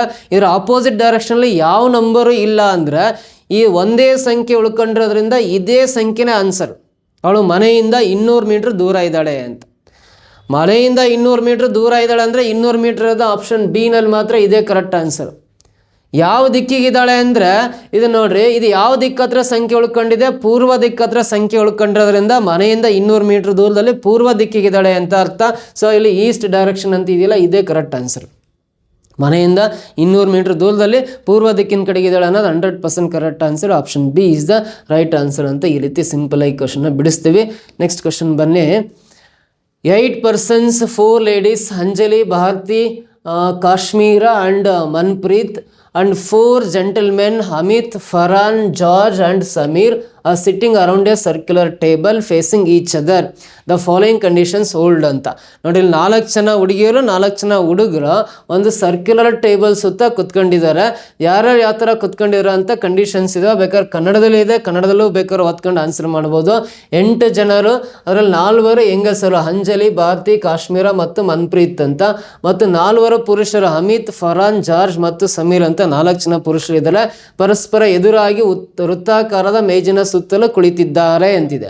ಸೊ ಈ ಕೆಳಗಿನ ಷರತ್ತುಗಳು ಅನ್ವಯಿಸುತ್ತವೆ ಅಂದರೆ ಕೆಲವೊಂದು ಕಂಡೀಷನ್ಸ್ ಇದಾವೆ. ಆ ಕಂಡೀಷನ್ಸ್ನ ಯೂಸ್ ಮಾಡ್ಕೊಂಡು ಆ 8 ಜನ ಒಂದು ಸರ್ಕ್ಯುಲರ್ ಟೇಬಲ್ ಸುತ್ತ ಕುತ್ಕೊಂಡಿದ್ದಾರೆ. ಅಂದರೆ ನಾನು ಒಂದು ಸರ್ಕಲ್ ಡ್ರಾ ಮಾಡ್ಕೊಂಡು 1 2 3 4 5 6 7 8 ಜನದ ಹೆಸರು ಬರೀತಾ ಇದ್ದೀನಿ. ಎಲ್ಲರೂ ಕೇಂದ್ರಕ್ಕೆ ಮುಖ ಮಾಡಿ ಕುಳಿತಿದ್ದಾರೆ ಅಂತ 6 ಮಾರ್ಕ್ನ ಸೆಂಟ್ರ್ ಕಡೆ ತೋರಿಸ್ಕೊಂಡ್ಬಿಟ್ಟು ನೋಡ್ರಿ, ಲೆಫ್ಟು ರೈಟು ಬರೀತಾ ಹೋಗ್ತೀನಿ. ಸೊ ಆಂಟಿ ಕ್ಲಾಕ್ ವೈಸ್ ಡೈರೆಕ್ಷನ್ಲಿ ಗಡಿಯಾರ ತಿಳಿಸೋ ವಿರುದ್ಧ ದಿಕ್ಕಲ್ಲಿ ಪ್ರತಿ ಪ್ಲೇಸ್ ಹತ್ರ ಲೆಫ್ಟ್ ಟು ರೈಟ್ ಕಾಂಬಿನೇಷನ್ ಬರ್ಕೊಂಡ್ವಿ ಅಂದರೆ ನಮಗೆ ನೆಕ್ಸ್ಟ್ ಕನ್ಫ್ಯೂಷನ್ಸ್ ಆಗಲ್ಲ. ಲೆಫ್ಟ್ ಟು ರೈಟ್ ಕಾಂಬಿನೇಷನ್ ಎಲ್ಲರೂ ಈ ಥರ ಕೂತ್ಕೊಂಡಿದ್ದಾರೆ ಒಂದು ವೃತ್ತಾಕಾರದ ಮೇಜಿನ ಸುತ್ತ ಅಂತ. ಸೊ ಇಲ್ಲಿ 2 ಹೆಂಗಸರು ಮತ್ತು 2 ಸಜ್ಜನರು, ಸಜ್ಜನ ಅಂದರೆ ಇಲ್ಲಿ ಪುರುಷರು ಅಂತ ಅರ್ಥ. 2 ಹೆಂಗಸರು ಮತ್ತು 2 ಪುರುಷರು ಪರಸ್ಪರ ಪಕ್ಕದಲ್ಲಿ ಕುಳಿತುಕೊಳ್ಳಬಾರದು ಅಂತ ಇದೆ. ಇಂಗ್ಲೀಷ್ನಲ್ಲಿ ಬೇಕಾದ್ರೆ ಓದ್ಕೊಳ್ರಿ. No 2 ladies and no 2 gentlemen sit next to each other ಅಂದರೆ ಅಕ್ಕಪಕ್ಕದಲ್ಲಿ 2 ಲೇಡೀಸೇ ಇರೋಂಗಿಲ್ಲ, ಅಕ್ಕಪಕ್ಕದಲ್ಲಿ 2 ಜೆಂಟ್ಸೇ ಕೂರಂಗಿಲ್ಲ ಅಂತ ಹೇಳಿದ್ದಾನೆ. 2 ಪುರುಷರು ಒಟ್ಟಿಗೆ ಅಕ್ಕಪಕ್ಕದಲ್ಲಿ ಇರೋಂಗಿಲ್ಲ, 2 ಮಹಿಳೆಯರು ಒಟ್ಟಿಗೆ ಅಕ್ಕಪಕ್ಕದಲ್ಲಿ ಕೂರಂಗಿಲ್ಲ ಅಂತ ಕೊಟ್ಟಿದ್ದಾನೆ. ಸೊ ಹಾಗಾದರೆ ಈ ಕಂಡೀಷನ್ ಪ್ರಕಾರ ನೋಡ್ರಿ, ಭಾರತಿ ಅಮಿತ್ ಅವರ ಎಡಭಾಗದಲ್ಲಿ ಕುಳಿತಿದ್ದಾರೆ ಅಂತಿದೆ. ಭಾರತಿ ಅಮಿತ್ ಅವರ ಎಡಭಾಗದಲ್ಲಿ ಕುಳಿತಿದ್ದಾರೆ ಅಂತಿದೆಯಲ್ಲ, ಫಸ್ಟ್ ಭಾರತಿ ಬರೀನಿ. ಫಸ್ಟ್ ಮೆಂಬರ್ ಪ್ಲೇಸನ್ನು ಎಲ್ಲಾದರೂ ಬರಿಬೋದು, ಭಾರತಿ ಅಂತ ಬರಿತಾ ಇದ್ದೀನಿ. ಸೊ ಭಾರತಿ ಏನಾದ್ರು ಇವರು ಮಹಿಳೆ, ಮೈನಸ್ ಬರಿತಾ ಇದ್ದೀನಿ, ಫೀಮೇಲು ಮೈನಸ್ ಬ್ರಾಕೆಟಲ್ಲಿ ಆಗ್ತಾ ಇದ್ದೀನಿ. ಭಾರತಿಯವರು ಅಮಿತ್ ಅವರ ಎಡಭಾಗದಲ್ಲಿ ಕುಳಿತಿದ್ದಾರೆ ಅಂದರೆ ಈ ಪ್ಲೇಸಲ್ಲಿ ಅಮಿತ್ ಬರ್ಕೋಬೇಕು. ಅಮಿತ್ ಇಲ್ಲಿ ಬರ್ಕೊಂಡ್ರೆ ಅಮಿತ್ ಪುರುಷ ಪ್ಲಸ್ ಬರೀತಾ ಇದ್ದೀನಿ. ಅಮಿತ್ನ ಲೆಫ್ಟ್ ಸೈಡಿಗೆ ಭಾರತಿ ಇದ್ದಾರೆ ಅಂತ ಅರ್ಥ. ಈ ರೀತಿ ಬರ್ಕೊಂಡೆ. ಸೊ ಇದಾದಮೇಲೆ ಫರಾನ್ ಮತ್ತು ಜಾರ್ಜ್ ನಡುವೆ ಕುಳಿತಿರುವ ಕಾಶ್ಮೀರ ಅಂಜಲಿಯನ್ನು ಎದುರಿಸುತ್ತಿದ್ದಾರೆ ಅಂತ. ಫರಾನ್ ಮತ್ತು ಜಾರ್ಜ್ ನಡುವೆ ಕುಳಿತಿರುವ ಕಾಶ್ಮೀರ ಅಂತ ಇದೆ. ಫರಾನ್ ಮತ್ತು ಜಾರ್ಜ್ ನಡುವೆ ಯಾರು ಕುತ್ಕೊಂಡಿದ್ದಾರೆ ಅಂದರೆ ಕಾಶ್ಮೀರ ಕುತ್ಕೊಂಡಿದ್ದಾರೆ. ಅವರು ಅಂಜಲಿಯನ್ನು ಎದುರಿಸುತ್ತಿದ್ದಾರೆ ಅಂತಿದೆ. ಅಂಜಲಿಯನ್ನು ಎದುರಿಸುತ್ತಿದ್ದಾರೆ ಅಂದರೆ ಸೊ ಅಂಜಲಿ ಆಪೋಸಿಟ್ಟು ಕಾಶ್ಮೀರ ಇದ್ದಾರೆ ಅಂತ. ಅಂಜಲಿ ಆಪೋಸಿಟ್ ಕಾಶ್ಮೀರ ಇದ್ದಾರೆ. ಕಾಶ್ಮೀರ ಅನ್ನೋರು ಫರಾನ್ ಮತ್ತು ಜಾರ್ಜ್ ನಡುವೆ ಇರಬೇಕು. ಸೊ ನೋಡ್ರಿ, ನಾವು ಕಾಶ್ಮೀರ ಇಲ್ಲಿ ಬರ್ಕೊಂಡ್ರೆ ಇಲ್ಲಿ ಅಂಜಲಿ ಬರಿತೀವಿ. ಬಟ್ ಕಾಶ್ಮೀರ ಅಕ್ಕಪಕ್ಕ ಫರಾನ್ ಮತ್ತು ಜಾರ್ಜ್ ಇರಬೇಕು. ಇಲ್ಲಿ ನಾವು ಕಾಶ್ಮೀರ ಬರೆಯೋಕ್ಕಾಗಲ್ಲ. ಇಲ್ಲಿ ಕಾಶ್ಮೀರ ಬರ್ಕೊಂಡ್ರೆ ಅಕ್ಕಪಕ್ಕದಲ್ಲಿ ಫರಾನ್ ಮತ್ತು ಜಾರ್ಜ್ ಬರಿಬೋದು. ಕಾಶ್ಮೀರ ಆಪೋಸಿಟ್ ಅಂಜಲಿಯನ್ನು ಬರಿಬೋದು. ಇದು ಸರಿಯಾಗಿರುತ್ತೆ. ಇಲ್ಲಿ ಕಾಶ್ಮೀರ ಬರ್ಕೊಂಡ್ರೆ ಕಾಶ್ಮೀರ ಆಪೋಸಿಟ್ ಅಂಜಲಿ ಇರಬೇಕು. ಆಲ್ರೆಡಿ ಇಲ್ಲಿ ಅಮಿತ್ ಇದ್ದಾರೆ, ಇದು ರಾಂಗ್ ಆಗುತ್ತೆ. ಇಲ್ಲಿ ಕಾಶ್ಮೀರ ಬರ್ಕೊಂಡ್ರೆ ಇಲ್ಲಿ ಆಪೋಸಿಟ್ ಅಂಜಲಿ ಇರಬೇಕು. ಆಲ್ರೆಡಿ ಇಲ್ಲಿ ಭಾರತಿ ಇದ್ದಾರೆ. ಇಲ್ಲಿ ಕಾಶ್ಮೀರ ಬರ್ಕೋಬೋದು, ಕಾಶ್ಮೀರ ಆಪೋಸಿಟ್ ಅಂಜಲಿ ಬರ್ಕೋಬೋದು. ಫರಾನ್ ಮತ್ತು ಜಾರ್ಜ್ನ ಇಲ್ಲಿ ಅಕ್ಕಪಕ್ಕ ಬರಿಬೋದು. 2 ಸಾಧ್ಯತೆಗಳಿದ್ದಾವೆ. ಹಾಗಾಗಿ ಒಂದು ಸಾಧ್ಯತೆಯಲ್ಲಿ ಇಲ್ಲಿ ನಾನು ಕಾಶ್ಮೀರ ಬರಿತಾ ಇದ್ದೀನಿ. ಕಾಶ್ಮೀರ ಅನ್ನೋದು ಮಹಿಳೆ ಮೈನಸ್ ಬರಿತಾ ಇದ್ದೀನಿ. ಕಾಶ್ಮೀರ ಆಪೋಸಿಟ್ಟು ಅಂಜಲಿ ಇರಬೇಕು. ಅಂಜಲಿ ಮಹಿಳೆ ಮೈನಸ್ ಬರಿತಾ ಇದ್ದೀನಿ. ಸೊ ಆಮೇಲೆ ಫರಾನ್ ಮತ್ತು ಜಾರ್ಜ್ ಅಂತ ಹೇಳಿದ್ದಾರೆ. ಸೊ ಫರಾನ್ ಲೆಫ್ಟ್ ಸೈಡಲ್ಲಿ ಬರ್ಕೊಳ್ಳೋಣ. ಒಂದು ವೇಳೆ ತಪ್ಪಾದರೆ ಫರಾನ್ನ ಈ ಕಡೆ ರೈಟ್ ಸೈಡಿಗೆ ಹಾಕೋಣ. ಇಲ್ಲಿ ಜಾರ್ಜ್ ಬರಿತಾನೆ. ನೋಡ್ರಿ, ಇದೇನಾರ ತಪ್ಪಾದರೆ ಈ ಜಾರ್ಜ್ ಮತ್ತು ಫರಾನ್ ಪ್ಲೇಸಸ್ನ ಇಂಟರ್ಚೇಂಜ್ ಮಾಡ್ಕೊಳ್ಳೋಣ. ಸೊ ಇವಾಗ ನೋಡ್ರಿ, ಇದು ಜಾರ್ಜ್ ಅಂದರೆ ಪುರುಷ ಪ್ಲಸ್ ಬರಿತಾ ಇದ್ದೀನಿ. ಇದಾದ್ಮೇಲೆ ನೋಡ್ರಿ, ಅಂಜಲಿ ಮತ್ತು ಮನ್ಪ್ರೀತ್ ನಡುವೆ ಕುಳಿತಿರುವ ಸಮೀರ್ ಫರಾನ್ ಅನ್ನು ಎದುರಿಸುತ್ತಿದ್ದಾರೆ. ಅಂಜಲಿ ಮತ್ತು ಮನ್ಪ್ರೀತ್ ನಡುವೆ. ಸೊ ಇಲ್ಲಿ ಅಂಜಲಿ ಮತ್ತು ಮನ್ಪ್ರೀತ್ ನಡುವೆ ಅಂದರೆ ಅಂಜಲಿ ಇಲ್ಲಿ ಬರ್ಕೊಂಡು ಇಲ್ಲಿ ಮನ್ಪ್ರೀತ್ ಅಂತ ಬರ್ಕೊಂಡಿದ್ದೀನಿ. ಇಲ್ಲಿ ಮನ್ಪ್ರೀತ್ ಬರೆಯೋಣ. ಸೊ ಮನ್ಪ್ರೀತ್ ಬರ್ಕೊಳ್ತಾ ಇದ್ದೀನಿ ಅಂದರೆ ಮನ್ಪ್ರೀತ್ ಅನ್ನೋರು ಇಲ್ಲಿ ಮಹಿಳೆ ಮೈನಸ್ ಬರಿತಾ ಇದ್ದೀನಿ. ಅಂಜಲಿ ಮತ್ತು ಮನ್ಪ್ರೀತ್ ನಡುವೆ ಕುಳಿತಿರುವ ಸಮೀರ್ ಅಂತ ಹೇಳಿದಾರಲ್ಲ, ಇಲ್ಲಿ ಸಮೀರ್ ಬರಿತಾ ಇದ್ದೀನಿ. ಸಮೀರ್ ಪುರುಷ ಪ್ಲಸ್ ಬರಿತೀನಿ. ಸಮೀರ್ ಫರಾನ್ ಅನ್ನು ಎದುರಿಸುತ್ತಿದ್ದಾರೆ ಅಂದರೆ ಸಮೀರ್ ಆಪೋಸಿಟ್ ಫರಾನ್ ಇರಬೇಕು ಅಂತ ಹೇಳಿದಾರೆ. ಅದೇ ಥರ ಇಲ್ಲಿ ಏನು ಮಾಡಿದ್ವಿ ಅಂದರೆ ನಾವು ಇವೆರಡು ಚೇಂಜ್ ಮಾಡ್ಕೋಬೋದು ಅಂತ ಹೇಳಿದ್ನಲ್ಲ. ಸೊ ಎರಡು ಯಾವ್ಯಾವ ಚೇಂಜ್ ಮಾಡ್ಕೊಳ್ಳೋಣ ಅಂದರೆ ನಾವು ಜಾರ್ಜ್ ಮತ್ತು ಫರಾನ್ ಪ್ಲೇಸಸ್ನ ಚೇಂಜ್ ಮಾಡ್ಕೊಂಡ್ರೆ ಇದು ಕರೆಕ್ಟ್ ಆಗುತ್ತೆ. ಸೊ ಇಲ್ಲಿ ನಾನು ಫರಾನ್ ಬರ್ಕೊಂಡೆ ಅಂದರೆ ಇಲ್ಲಿ ಜಾರ್ಜ್ ಬರ್ಕೊಂಡ್ರೆ ಈ ಸಿಟ್ಟಿಂಗ್ ಅರೇಂಜ್ಮೆಂಟ್ ಕಡೆ ಕರೆಕ್ಟ್ ಆಗುತ್ತೆ. ಜಾರ್ಜ್ ಬರಿತಾ ಇದ್ದಾನೆ. ಯಾಕಂದರೆ ಸಮೀರ್ ಆಪೋಸಿಟ್ ಫರಾನ್ ಇರಬೇಕು ಅಂತ ಹೇಳಿದರೆ ಇವಾಗ ಇದು ಸರಿಯಾಗಿರುತ್ತೆ.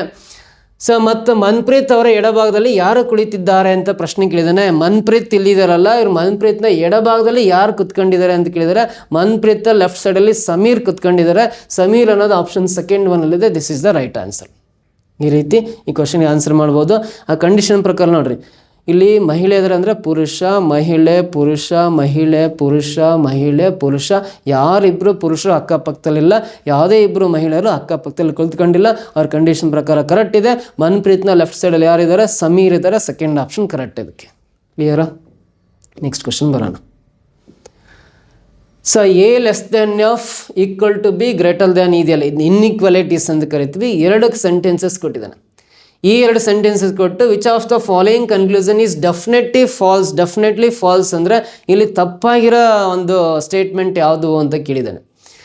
ಸೊ ಇಲ್ಲಿ ಎ ಲೆಸ್ ದೆನ್ ಸಿ ಅಂತ ಕೊಟ್ಟಿದ್ದಾನಲ್ಲ, ಎ ಲೆಸ್ ದೆನ್ ಸಿ ಸರಿನಾ ತಪ್ಪ ಅಂತ ಚೆಕ್ ಮಾಡ್ಬೇಕಂದ್ರೆ ಇವೆರಡೂ ಸ್ಟೇಟ್ಮೆಂಟಲ್ಲಿ ಒಂದು ಅಕ್ಷರ ಕಾಮನ್ ಇದೆ. ಬಿ ಅನ್ನೋ ಅಕ್ಷರ ಮತ್ತು ಎ ಅನ್ನೋ ಅಕ್ಷರ ಎರಡರಲ್ಲೂ ಕಾಮನ್ ಇದೆ. ಅಂದರೆ ಈ ನೋಡ್ರಿ, ಸಾರಿ, ಎ ಮತ್ತು ಸಿ ಒಂದರಲ್ಲೇ ಇದಾವೆ. ಎರಡೂ ನೋಡೋ ಅವಶ್ಯಕತೆ ಇಲ್ಲ. ಎ ಲೆಸ್ ದೆನ್ ಸಿ ಅನ್ನೋ ಸರಿನಾ ತಪ್ಪ ಚೆಕ್ ಮಾಡೋದಾದ್ರೆ ಇಲ್ಲಿ ಎ ಲೆಸ್ ದೆನ್ ಸಿ ಅಂದರೆ ಎ ಮತ್ತು ಸಿ ನಾವು ಬಿ ಸ್ಟೇಟ್ಮೆಂಟಲ್ಲಿ ಇದ್ದಾವೆ. ಅಂದರೆ ಸಿ ನಿಂದ ಎಗೆ ಗ್ರೇಟರ್ ದ್ಯಾನ್ ಈಕ್ವಲ್ ಟು ನೋಡ್ರಿ, ಇಲ್ಲಿ ಈಕ್ವಲ್ ಟು ಇಲ್ಲಿ ಗ್ರೇಟರ್ ದ್ಯಾನ್ ಇದೆ, ಇಲ್ಲೂ ಗ್ರೇಟರ್ ದ್ಯಾನ್ ಇದೆ. ಅಂದರೆ ಸಿ ನಿಂದ ಎಗೆ ಏನು ಕನ್ಕ್ಲೂಷನ್ ಬರುತ್ತೆ ಅಂದರೆ ಸಿ ಗ್ರೇಟರ್ ದ್ಯಾನ್ ಏನೇ ಬರುತ್ತೆ. ನೋಡ್ರಿ, ಗ್ರೇಟರ್ ದ್ಯಾನು ಈಕ್ವಲ್ ಟು ಈ greater than symbol equal to symbol greater than symbol ಅಂದರೆ ಒಂದು ಕಡೆ ಮುಖ ಇದೆ. ಸೊ ಈ ಕಡೆ ಮುಖ ಸೇಮ್ ಇದೆ ಅಂದರೆ ಇವು ಮೂರನ್ನು ಕಂಬೈನ್ ಮಾಡೋಕ್ಕೆ ಬರುತ್ತೆ. ಆ ಮೂರಲ್ಲಿ ಒಂದು ಗ್ರೇಟರ್ ದ್ಯಾನ್ ಸಿಂಬಲ್ ಇದ್ರೆ ಫೈನಲ್ ಕನ್ಕ್ಲೂಷನ್ನು ಗ್ರೇಟರ್ ದ್ಯಾನೇ ಬರುತ್ತೆ. ಇಲ್ಲಿಂದ ಇಲ್ಲಿ ಕನ್ಕ್ಲೂಷನ್ ಗ್ರೇಟರ್ ದ್ಯಾನೇ ಬರುತ್ತೆ. So C greater than A ಆಗುತ್ತೆ. ಉಲ್ಟಾ ಬರ್ರೆ ಎ ಲೆಸ್ ದೆನ್ ಸಿ ಆಗುತ್ತೆ. ಸಿ ಗ್ರೇಟರ್ ದ್ಯಾನ್ ಏನೋ ಉಲ್ಟಾ ಬರ್ಕೊಂಡ್ರೆ ಎ ಲೆಸ್ ದೆನ್ ಸಿ ಆಗುತ್ತೆ. ಎ ಲೆಸ್ ದೆನ್ ಸಿ ಅನ್ನೋದು ಸರಿ ಇದೆ. ಇಲ್ಲಿ ಫಾಲ್ಸ್ ಇರೋದು ಯಾವುದು ಅಂತ ಕೇಳಿದ್ದಾನೆ ಅಷ್ಟೇ. ಅಂದರೆ ಆಪ್ಷನ್ ಎ ಸರಿ ಅಂತ. Option B A equal to E ಅಂತ ಇದೆ. ಎ ಈಕ್ವಲ್ ಟು ಇ ಅಂದರೆ ನೋಡ್ರಿ, ಇಲ್ಲಿ ಎ ಮತ್ತು ಇ ನಾವು ಫಸ್ಟ್ ಸ್ಟೇಟ್ಮೆಂಟಲ್ಲಿದ್ದಾವೆ, ಎನಲ್ಲಿದ್ದಾವೆ ನೋಡ್ರಿ. ಫಸ್ಟ್ ಎ ಸ್ಟೇಟ್ಮೆಂಟಲ್ಲಿ ಎ ಮತ್ತು ಇ ಇದ್ದಾವೆ. ಈ ಲೆಸ್ ದೆನ್ ಸಿಂಬಲ್ ಅಂದರೆ ಈ ಕಡೆ ಮುಖ ಇದೆ, ಇದು ಆಪೋಸಿಟ್ ಫೇಸ್ ಇದೆ. ಅಂದರೆ ಈ ಎರಡು ಆಪೋಸಿಟ್ ಫೇಸಸ್ನ ಕಂಬೈನ್ ಮಾಡೋಕ್ಕೆ ಬರಲ್ಲ. ಹಾಗಾಗಿ ಏನಿಂದ ಈಗ ಯಾವುದೇ ರಿಲೇಷನ್ಶಿಪ್ ಬರೀಲಿಕ್ಕಾಗಲ್ಲ. ಎ ಈಕ್ವಲ್ ಟು ಇ ಅನ್ನೋದು ಡೆಫಿನೆಟ್ಲಿ ರಾಂಗ್ ಅಂತ ಕರಿತೀವಿ. ಫಾಲ್ಸ್ ಅಂದರೆ ಎ ಈಕ್ವಲ್ ಟು ಏನೋ ಫಾಲ್ಸ್. ಯಾಕಂದ್ರೆ less than greater than symbol combine ಮಾಡೋಕ್ಕೆ ಬರಲ್ಲ, ಏನಿಂದ ಈಗ ಯಾವುದೇ ಕನ್ಕ್ಲೂಷನ್ನ ನಾವು ಡ್ರಾ ಮಾಡೋಕ್ಕೆ ಬರಲ್ಲ. ಆಗ ಎ ಈಕ್ವಲ್ ಟು ಏನದು ಡೆಫಿನೆಟ್ಲಿ ಫಾಲ್ಸ್ ಅಂತ ಹೇಳ್ತೀವಿ. ಸೊ ಆಮೇಲೆ ಎಫ್ ಈಕ್ವಲ್ ಟು ಡಿ ಅಂತಿದೆ. ಎಫ್ ಮತ್ತು ಡಿಗೆ ರಿಲೇಷನ್ಶಿಪ್ ಬರೆಯೋದಾದ್ರೆ ನೋಡ್ರಿ, ಎಫ್ ಅಕ್ಷರ ಇದರಲ್ಲಿದೆ, ಡಿ ಅಕ್ಷರ ಇದರಲ್ಲಿದೆ, ಇವೆರಡು ಹೆಂಗೆ ಕಂಬೈನ್ ಮಾಡ್ಬೇಕಂದ್ರೆ ಇವೆರಡರಲ್ಲಿ ಕಾಮನ್ ಇರೋ ಅಕ್ಷರ ಬಿ ಇದೆಯಲ್ಲ, so F equal to B ಅಂತ ಮೊದಲನೇ ಸ್ಟೇಟ್ಮೆಂಟಿಂದ ಬರಿತೀವಿ. ಈ ಬಿ ಇಂದ ಕಂಟಿನ್ಯೂ ಡಿ ಇದೆ ಅಂದರೆ ಬಿ ಈಕ್ವಲ್ ಟು ಡಿ ಅಂತ ಸೆಕೆಂಡ್ ಸ್ಟೇಟ್ಮೆಂಟ್ ಇರೋದನ್ನ ಇದಕ್ಕೆ ಕಂಟಿನ್ಯೂ ಮಾಡಿ ಬರಿತಾ ಇದ್ದಾನೆ. ಸೊ ಎಫ್ ಇಂದ ಡಿಗೆ ರಿಲೇಷನ್ಶಿಪ್ ಬರೀತಾರೆ, ಎರಡೂ ಈಕ್ವಲ್ ಟು ಸಿಂಬಲ್ ಇರೋದ್ರಿಂದ F equal to D, F ಬಿಗೆ ಸಮ ಆದರೆ ಬಿಗೂ ಡಿಗೆ ಸಮ ಆದರೆ ಎಫ್ ಅನ್ನೋದು ಡಿಗೆ ಸಮ ಇರುತ್ತೆ ಅಂತ 100% ಇದು ಟ್ರೂ ಆಗಿರೋ ಸ್ಟೇಟ್ಮೆಂಟ್. ಇದು ಆಪ್ಷನ್ ಸಿ ಅನ್ನೋದು ಟ್ರೂ ಇದೆ ಅಂತ ಹೇಳ್ತೀವಿ, ಸರಿಯಾಗಿದೆ ಅಂತ. ಆಮೇಲೆ ಸಿ ಲೆಸ್ ದೆನ್ ಇ ಇದೆ. ಸಿ ಲೆಸ್ ದೆನ್ ಇ ಇದೆ ಅಂದರೆ ಸಿ ಮತ್ತು ಇ ಅನ್ನೋವು ಯಾವ ಸ್ಟೇಟ್ಮೆಂಟ್ ಇಲ್ಲ, ಒಂದೇ ಸ್ಟೇಟ್ಮೆಂಟಲ್ಲಿ ಕಾಣಿಸ್ತಾವ ಅಥವಾ ಎರಡು ಸ್ಟೇಟ್ಮೆಂಟಲ್ಲಿ ಕಾಣಿಸ್ತಾವ. ಸಿ ಮತ್ತು ಇ ಅನ್ನೋವು ಚೆಕ್ ಮಾಡ್ತಾ ಹೋಗ್ರಿ. ಸಿ ಮತ್ತು ಇ ಅನ್ನೋವು ಒಂದೇ ಸ್ಟೇಟ್ಮೆಂಟಲ್ಲಿ ಇದಾವೆ ಅಂದರೆ ಎರಡು ಸ್ಟೇಟ್ಮೆಂಟ್ಸಲ್ಲಿ ಇದಾವೆ.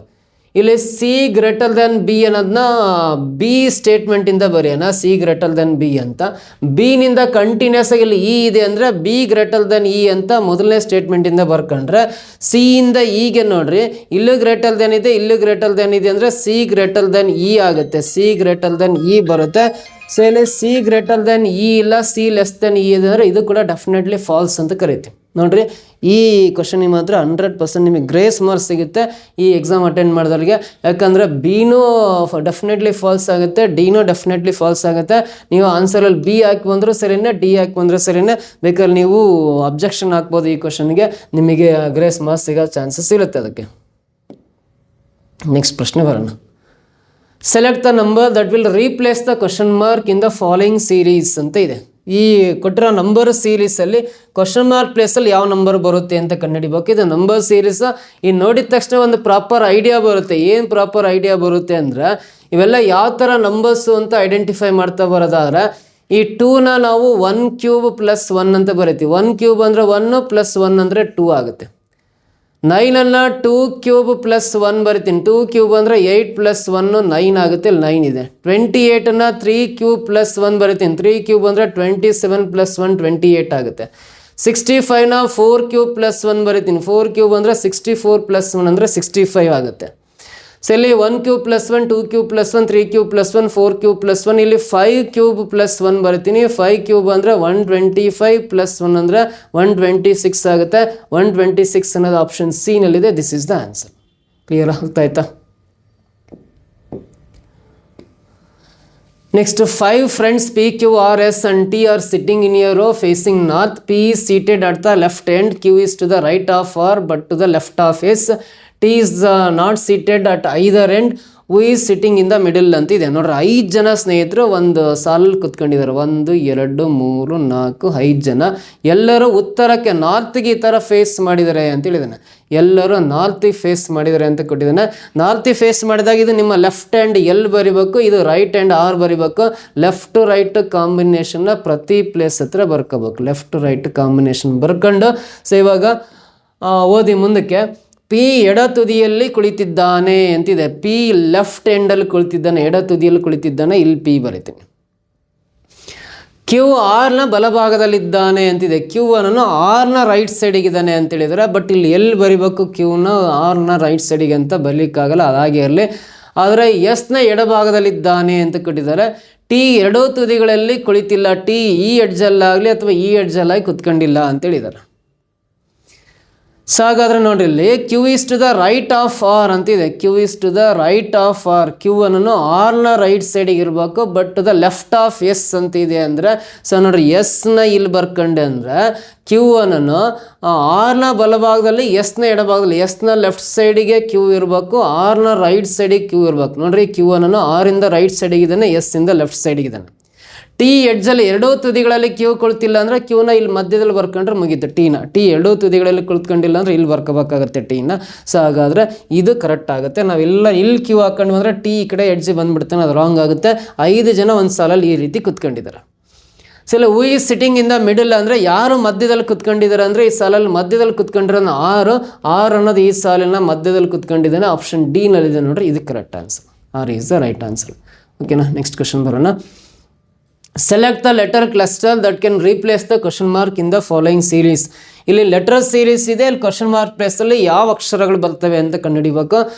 ಫಸ್ಟು DOG ಡಾಗ್ ಅಂತ ಇದೆ, ಆಮೇಲೆ BUM ಬುಮ್ ಅಂತ ಇದೆ, ಆಮೇಲೆ ಕ್ವಶನ್ ಮಾರ್ಕ್ ಇದೆ, ಆಮೇಲೆ XGY ಕೊಟ್ಟಿದ್ದಾನೆ, ಆಮೇಲೆ VME ಕೊಟ್ಟಿದ್ದಾನೆ.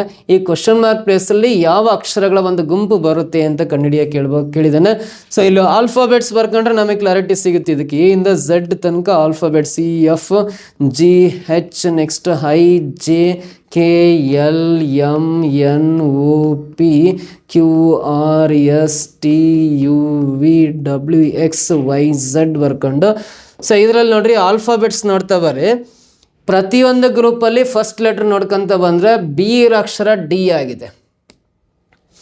ಸೊ B ಇರೋದು D ಇರೋದು B ಆಗಿದೆ. B ಇಂದ ಯಾವ ಅಕ್ಷರ X ಇಂದ, ಇಲ್ಲಿ X ಇದೆ, X ಇಂದ V ಇದೆ ಅಂದರೆ B ನಿಂದ D ಅಂದರೆ ಆಲ್ಫಾಬೆಟ್ಸ್ ನೋಡ್ರಿ B ನಿಂದ ಒಂದು ಅಕ್ಷರ ಗ್ಯಾಪ್ ಕೊಟ್ಟು, ಮಧ್ಯದಲ್ಲಿ ಒಂದು ಅಕ್ಷರ ಗ್ಯಾಪ್ ಕೊಟ್ಟು, ಬ್ಯಾಕ್ವರ್ಡ್ ಡೈರೆಕ್ಷನ್ ಅಲ್ಲ -1 ಅಕ್ಷರ ಗ್ಯಾಪ್ ಕೊಟ್ಟು B ಇದೆ. ಸೊ ಅದೇ ಥರ B ನಿಂದ ಹಿಂದಕ್ಕೆ ಒಂದು ಅಕ್ಷರ ಗ್ಯಾಪ್ ಕೊಟ್ವಿ, A ಗ್ಯಾಪ್ ಕೊಟ್ವಿ ಅಂದರೆ ವಾಪಸ್ ನಾವಿಲ್ಲಿ Z ಬರಬೇಕು, Z ಬರ್ಕೋಬೇಕಾಗತ್ತೆ. ಒಂದು ಅಕ್ಷರ ಗ್ಯಾಪ್ ಕೊಟ್ಟು Z ಬರಿತೀವಿ. Z ಇಂದ ಒಂದು ಅಕ್ಷರ ಗ್ಯಾಪ್ ಕೊಟ್ಟು ಬರೆದ್ವಿ ಅಂದರೆ ಇಲ್ಲಿ X ಇದೆ. X ಇಂದ ಒಂದು ಅಕ್ಷರ ಗ್ಯಾಪ್ ಕೊಟ್ಟು ಬರೆದ್ವಿ ಅಂದರೆ V ಬರುತ್ತೆ. ನಮಗೆ ಬೇಕಾಗಿರೋ ಆನ್ಸರಲ್ಲಿ ಮೊದಲನೇ ಅಕ್ಷರ Z, ಎಲ್ಲದರಲ್ಲೂ ಮೊದಲನೇ ಅಕ್ಷರ Z ಇದೆ. ಸೊ ಇವಾಗ ಎಲ್ಲದರಲ್ಲೂ ಸೆಕೆಂಡ್ ಲೆಟರ್ ನೋಡ್ಕೊಂತ ಬರ್ರಿ. ಎರಡನೇ ಅಕ್ಷರ O ಇರೋ ಅಕ್ಷರ U ಇದೆ ಅಂದರೆ ಆಲ್ಫಾಬೆಟ್ಟಲ್ಲಿ ನೋಡ್ರಿ O ನಿಂದ U ಅಂದರೆ 1 2 3 4 5 ಅಕ್ಷರ ಗ್ಯಾಪ್ ಕೊಟ್ಟು U ಇದೆ. O ನಿಂದ Uಗೆ +5 ಲೆಟರ್ಸ್ ಅಂತ ಬರೀತೀನಿ. ಸೊ U ಇಂದ ಮುಂದಕ್ಕೆ 5 ಲೆಟರ್ಸ್ ಗ್ಯಾಪ್ ಕೊಟ್ಟು ಬರೀ ನಾವು 1 2 3 4 5 ಅಕ್ಷರ ಗ್ಯಾಪ್ ಕೊಟ್ಟರೆ ಯಾವ ಅಕ್ಷರ ಬರುತ್ತೆ? A ಅಕ್ಷರ ಬರುತ್ತೆ. A ಬರೀತಾ ಇದೀನಿ. ಸೊ 5 ಅಕ್ಷರ ಗ್ಯಾಪ್ ಕೊಟ್ಟು ಬರೋ ಏನಿಂದ ಮುಂದಕ್ಕೆ ಮತ್ತೆ 5 ಅಕ್ಷರ ಗ್ಯಾಪ್ ಇಟ್ಟು ಬರೆದ್ವಿ ಅಂದರೆ ಸೊ ಇಲ್ಲಿ 1 2 3 4 5 ಲೆಟರ್ಸ್ ಗ್ಯಾಪ್ ಇಟ್ಟು ಅಂದರೆ G ಬರುತ್ತೆ. ಇದೇ ಥರ ಎಲ್ಲವೂ ಇದೆ 5 ಲೆಟರ್ಸ್ ಗ್ಯಾಪಲ್ಲಿ. ZA ಬಂತು. ZA ಅನ್ನೋದು ಇದರಲ್ಲಿ ಇದೆ, ಇದರಲ್ಲಿ ಇದೆ, ಇದರಲ್ಲಿ ಇದೆ, ಇದಂತೂ ರಾಂಗ್. ZB ಇದೆ.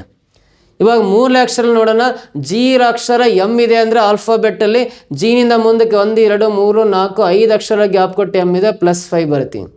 ಸೊ M ಇಂದ ಅದೇ ಥರ ಮುಂದಕ್ಕೆ 1 2 3 4 5 ಅಕ್ಷರ ಗ್ಯಾಪ್ ಇಟ್ಟು ಬರಲ್ಲ S ಬರುತ್ತೆ. ZAS ಬರುತ್ತೆ ಆನ್ಸರು.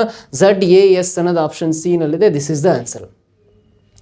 ಸೊ S ಇಂದ ಮುಂದಕ್ಕೆ ನೋಡ್ರಿ 5 ಅಕ್ಷರ ಗ್ಯಾಪ್ ಕೊಟ್ಟು ಬರೆದ್ರೆ S ಇಂದ ಮುಂದಕ್ಕೆ 5 ಅಕ್ಷರ ಗ್ಯಾಪ್ ಕೊಟ್ಟು ಬರಲಿ Y ಬರುತ್ತೆ, ಅದು ಕರೆಕ್ಟ್ ಆಗುತ್ತೆ. Answer ZAS, option C is the correct answer. ಓಕೆನಾ. ಸೊ ನೆಕ್ಸ್ಟ್ ಇದರಲ್ಲಿ ನೋಡ್ರಿ last question, 15th question. There are 6 members in a family: Anjali, Nirmala, Ramesh, Saurav, Sonia and Vijay.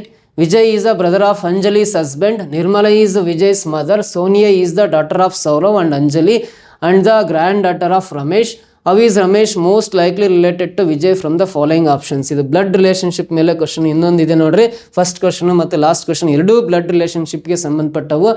ಒಂದು ಕುಟುಂಬದಲ್ಲಿ ಅಂಜಲಿ, ನಿರ್ಮಲಾ, ರಮೇಶ್, ಸೌರವ್, ಸೋನಿಯಾ ಮತ್ತು ವಿಜಯ್ ಎಂಬ 6 ಸದಸ್ಯರಿದ್ದಾರೆ ಅಂತ. ಇದು 6 ಜನ ಒಂದು ಫ್ಯಾಮಿಲಿಯಲ್ಲಿದ್ದಾರೆ. ವಿಜಯ್ ಅಂಜಲಿಯ ಪತಿಯ ಸಹೋದರ ಅಂತಿದೆ. ಸೊ ನೋಡ್ರಿ, ಅಂಜಲಿ ಬರಿತೀನಿ. ಅಂಜಲಿ ಅನ್ನೋರು ಫೀಮೇಲ್, ಅಂಜಲಿ ಪತಿ ಒಬ್ರು ಇರ್ತಾರೆ, ಹಸ್ಬೆಂಡ್ ಇರ್ತಾರೆ. ಸೊ ಅಂಜಲಿ ಹಸ್ಬೆಂಡ್ ಒಬ್ರು ಇರ್ತಾರೆ, ಅವ್ರ ಪುರುಷ ಪ್ಲಸ್ ಬರಿತಾ ಇದೀನಿ. ಅಂಜಲಿ ಹಸ್ಬೆಂಡ್ ಹೆಸರು ಗೊತ್ತಿಲ್ಲ, ಬಟ್ ಅವ್ನು ಪುರುಷ ಎಲ್ಲ ಪ್ಲಸ್ ಬರಿತಾ ಇದೀನಿ.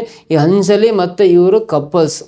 ಸೊ ನೋಡ್ರಿ, ವಿಜಯನವರು ಅಂಜಲಿಯ ಪತಿಯ ಸಹೋದರ, ಅಂಜಲಿಯ ಪತಿಯ ಈ ಪತಿ ಇರ್ತಾರಲ್ಲ ಇವರ ಸಹೋದರ ವಿಜಯ್ ಅಂತ. ಸಹೋದರ ವಿಜಯ್, ಅವನ ಪುರುಷ ಪ್ಲಸ್ ಬರೀತಾ ಇದ್ದಾನೆ.